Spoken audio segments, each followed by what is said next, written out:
विद्यार्थ्यांनो, linear equation in two व्हेरिएबल्सच्या second व्हिडिओमध्ये आपण बघितलं होतं how to find value of the determinant.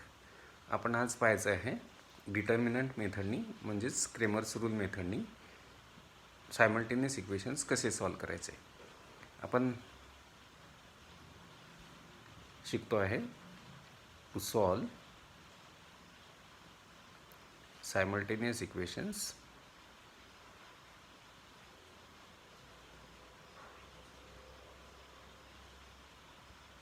by Cramer's rule.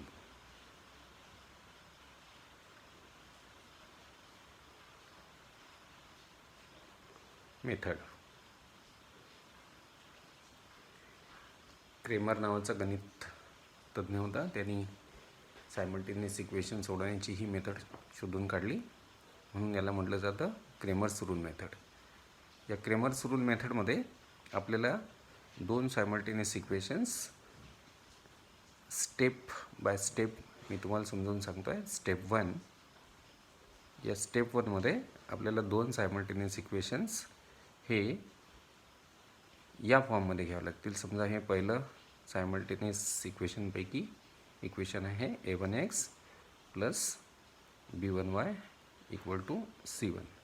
हे आहे आपलं इक्वेशन नंबर 1. इथे एक गोष्ट लक्षात ठेवायची की क्रेमर्स रूलने सायमल्टेनियस इक्वेशन्स सॉल्व करताना आपल्याला या फॉर्ममध्ये सायमल्टेनियस इक्वेशन आणावं लागेल.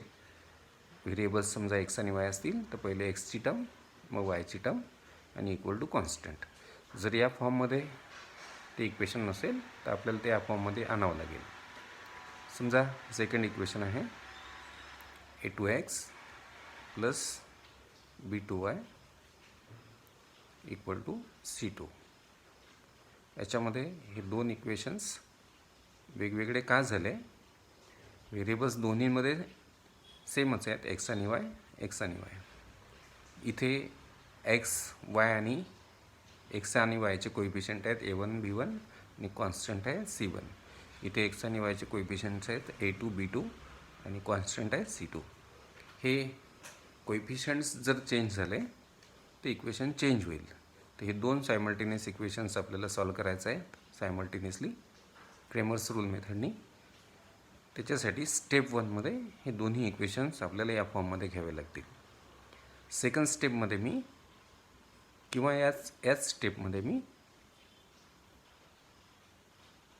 स्टेप 2 करू आपण. स्टेप 2मध्ये आपल्याला काढायचं आहे डिटर्मिनंट dx. डिटर्मिनंट x म्हणू आपण. व्हेरिएबल्स x आणि y आहेत, त्याला डिटर्मिनंट x म्हणतो. म्हणजे पहिल्या स्टेपमध्ये आपण काढणार आहे डिटर्मिनंट x. त्याच्यासाठी आपल्याला डिटर्मिनंट घ्यावं लागेल. डिटर्मिनंट x घेताना आपल्याला इथे कॉलममध्ये जे नंबर्स घ्यायचे आहेत ते असतात त्या इक्वेशनमधले कोइफिशियंट्स. तर डिटर्मिनंट x काढताना xचे कोइफिशियंट आपल्याला घ्यायचे नाही आहे, तर आपल्याला yचे कोइफिशियंट घ्यायचे आहेत आणि कॉन्स्टंट घ्यायचे आहेत. तर डिटर्मिनंट x जर मला काढायचं असेल तर पक्क लक्षात ठेवायचं xचे कोइफिशियंट घ्यायचे नाहीत, आपल्याला घ्यायचे आहेत yचे कोइफिशियंट आणि कॉन्स्टंट. डिटर्मिनंट लिहिताना xच्या कोइफिशियंटची जागा ही फर्स्ट कॉलममध्ये असते आणि yची कोइफिशियंटची जागा ही सेकंड कॉलममध्ये असते. कॉन्स्टंट जो असतो, कॉन्स्टंट कोइफिशियंट जे असतात त्यांची जागा डिटर्मिनंटनुसार बदलते. डिटर्मिनंट x काढताना आपल्याला xचे कोइफिशियंट घ्यायचे नाहीत, yचे घ्यायचे आहेत आणि कॉन्स्टंट. तर yचे कोइफिशियंटची जागा आहे सेकंड कॉलम, त्याच्यामुळे मी yचे कोइफिशियंट जे आहेत ते सेकंड कॉलममध्ये टाकेल, b1, b2. मग अशावेळी कॉन्स्टंट कोइफिशियंट हे फर्स्ट कॉलममध्ये येतील. मी तुम्हाला शिकवलं होतं डिटर्मिनंटची व्हॅल्यू काढायची पद्धत. या दोघांचं प्रोडक्ट मायनस या दोघांचं प्रोडक्ट. डिटर्मिनंट एक्सची व्हॅल्यू तुम्ही काढाल फर्स्ट स्टेप, सेकंड स्टेपमध्ये. त्याच्या पुढची स्टेप आहे, हे स्टेप्स कशाचे आहेत? To solve the simultaneous equations by Cramer's rule method. Third स्टेपमध्ये मी डिटर्मिनंट y काढेल. डिटर्मिनंट y काढायला मला डिटर्मिनंट घ्यावं लागेल, डिटर्मिनंट y. मी काय करेल, डिटर्मिनंट y घेताना मला वायचे कोएफिशियंट्स घ्यायचे नाही आहेत, मला घ्यायचे आहेत एक्सचे कोएफिशियंट आणि कॉन्स्टंट कोएफिशियंट्स. डिटर्मिनंट एक्समध्ये एक्सचे कोएफिशियंट घ्यायचे नाही, डिटर्मिनंट वाय काढताना वायचे कोएफिशियंट घ्यायचे नाही, एक्सचे घ्यायचे आणि कॉन्स्टंट घ्यायचे. आणि इथे पक्का लक्षात ठेवायचं, एक्सच्या कोएफिशियंटची जागा फर्स्ट कॉलम, वायच्या कोएफिशियंटची जागा नेहमीच सेकंड कॉलममध्ये असते आणि कॉन्स्टंट हे अकॉर्डिंगली फर्स्ट किंवा सेकंड कॉलममध्ये येतील. डिटर्मिनंट वाय काढताना मला वायचे कोएफिशियंट घ्यायचे नाही, एक्सचे घ्यायचे आहे. एक्सचे कोएफिशियंट आहेत A1 आणि A2, ते मी फर्स्ट कॉलममध्ये घेईन कारण ते एक्सचे कोएफिशियंट आहेत A1 A2. मग इथे सेकंड कॉलममध्ये मी कॉन्स्टंट कोएफिशियंट टाकेल C1 C2. पुन्हा या दोघांचं प्रोडक्ट मायनस या दोघांचं प्रोडक्ट कॅल्क्युलेट करेल आणि डिटर्मिनंट वायची व्हॅल्यू काढेल. त्याच्यानंतर असतो थर्ड स्टेप फोर्थ,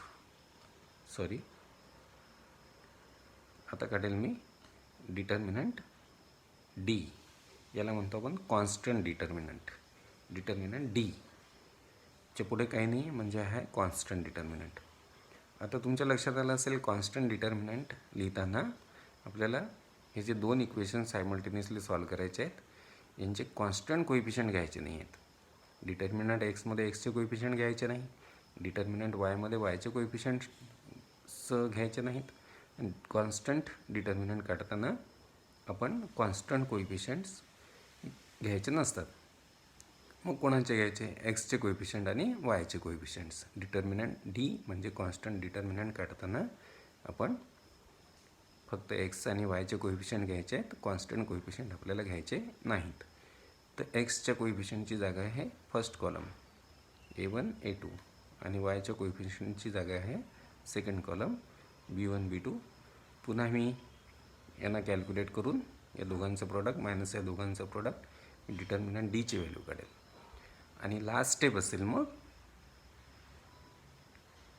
ही फिफ्थ स्टेप आहे, याच्यामध्ये काढायचं आहे आपल्याला.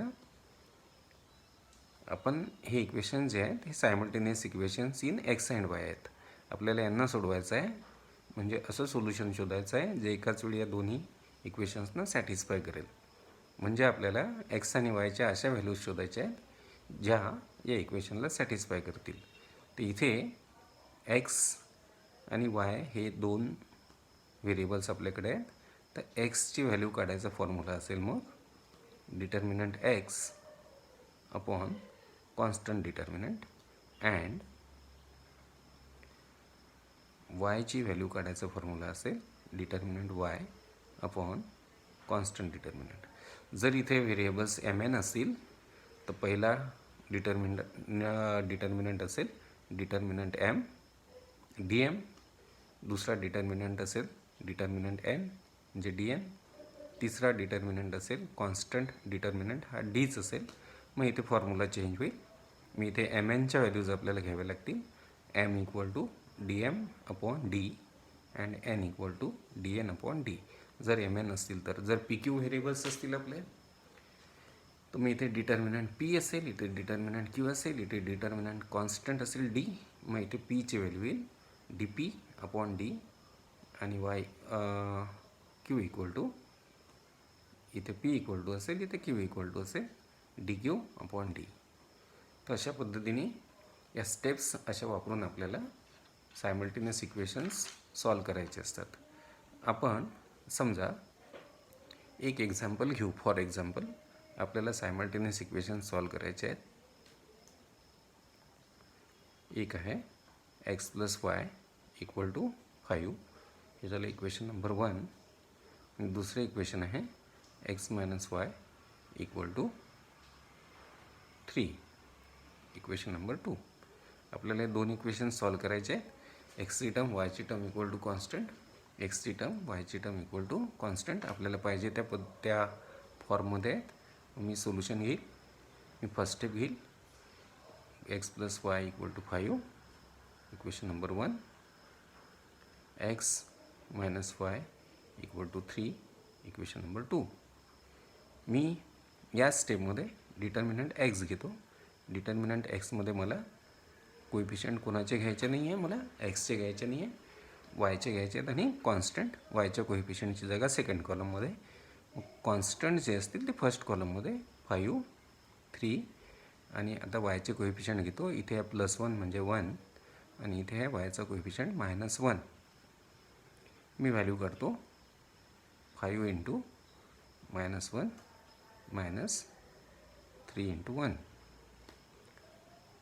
प्लस इंटू मायनस मायनस 5 × 1 5 -3 याला -8.